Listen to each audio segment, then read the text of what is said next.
Good morning, everyone. I'm sending out a Bible study, hopefully on a daily basis, and wanted to provide my responses to the questions I asked. I'm going to first read from Mark chapter 1, verses 40 to 42.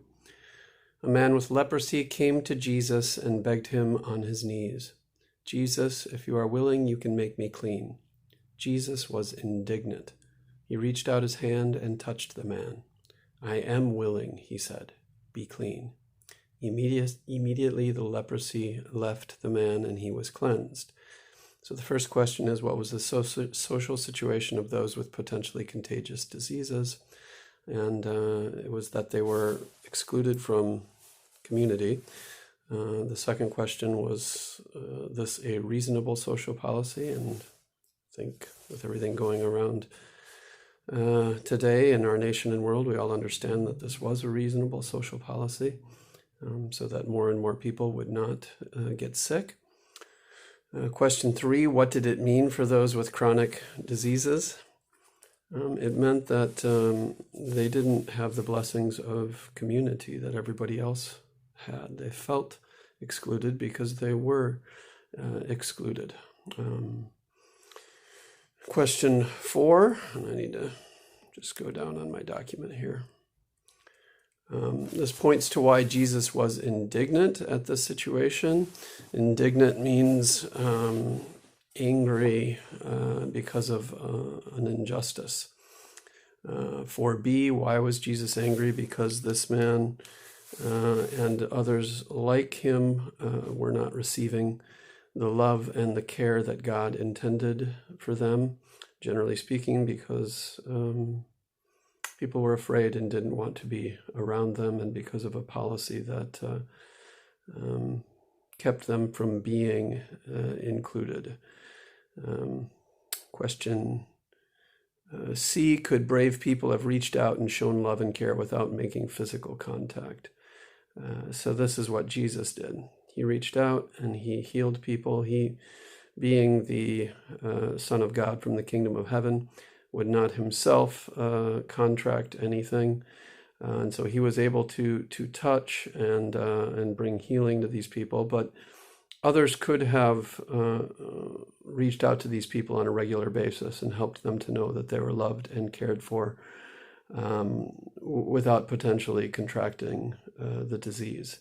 And people should have, and that was a large part of what Jesus and his followers were about, making sure that the sick in mind, body, and spirit knew that they were loved and cared for, and provided for them accordingly.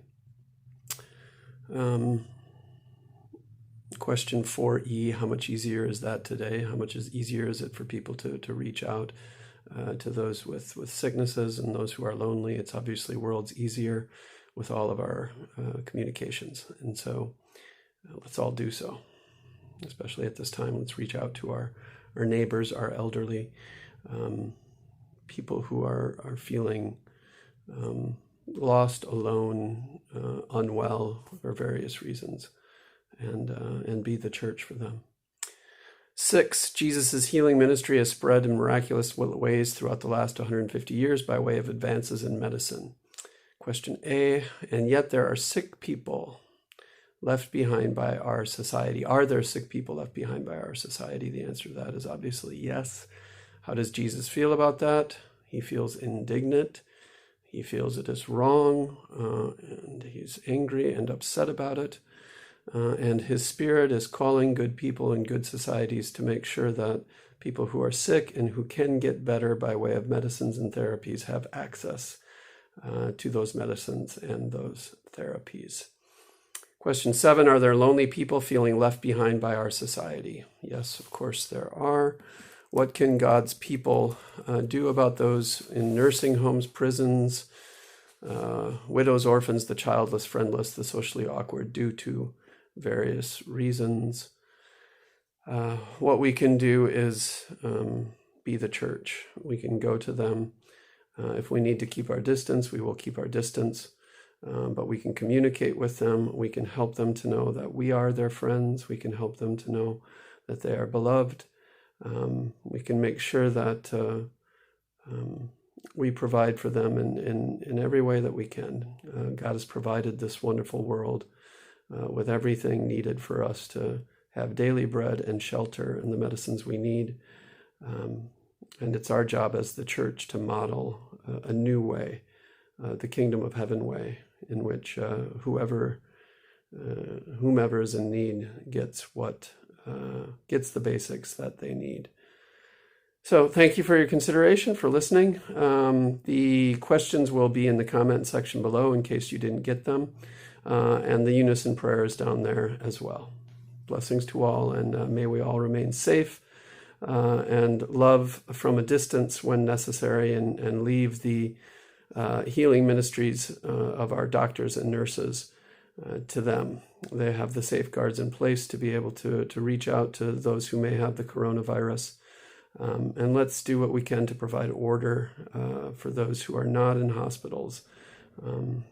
And let's not create division in the days and weeks ahead by way of our polemics and our politics. Let's unite at this time. God bless and keep you all. Bye.